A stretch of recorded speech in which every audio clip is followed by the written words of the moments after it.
Imagine loading into War Thunder and spotting what looks like a plane you already know.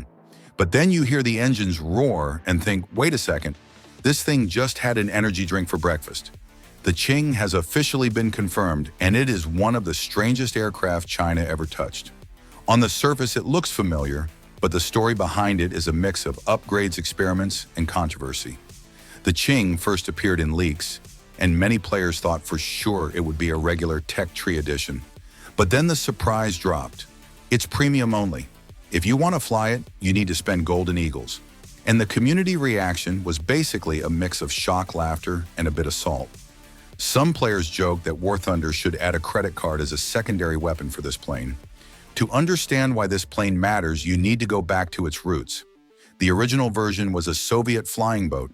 China bought a large number of them in the 70s when the Soviets were moving on. For China, it was like buying second-hand but still useful hardware.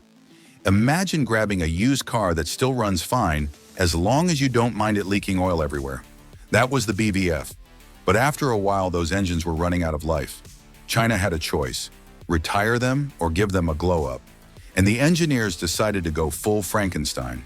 They ripped out the old piston engines and replaced them with turboprops.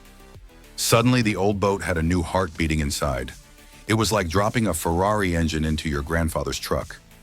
In War Thunder, the Qing keeps the shape of its Soviet cousin, but the details are where it shines.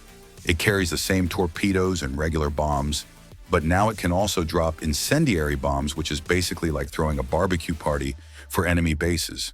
And the speed jump is massive, around 520 kilometers per hour.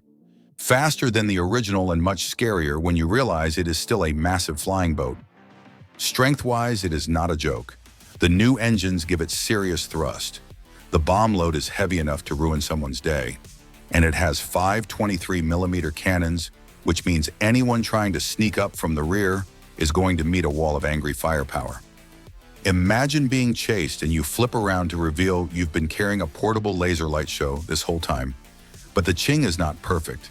It has blind spots, especially underneath, so fighters that know what they're doing can treat it like an all-you-can-eat buffet. And of course, the fact that it's premium means not everyone will ever get their hands on it, which always sparks debate. Some players cheer and some roll their eyes, and others just stare at their wallet wondering if skipping lunch for a week is worth it. The community is already split. Some are hyped for the uniqueness and the speed. Others are frustrated that it didn't land in the tech tree. And then you have the silent group who just can't afford it and are coping by saying, well, it would have been trash anyway. So here's the real question. Is the Qing going to dominate matches, or will it just be a flashy collector's item?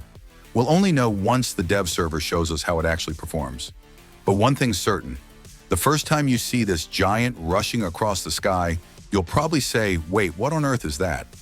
In the end, the Qing is more than just another premium. It's a perfect example of how War Thunder loves to throw in strange and unexpected machines that make you shake your head and smile at the same time. The only thing you really need to ask yourself is this: is it worth your golden eagles, or is it just hype dressed up as history? So drop your thoughts down below, hit the like button if you enjoyed, and subscribe because there are way more insane stories coming. And trust me, some of them are even hotter than napalm.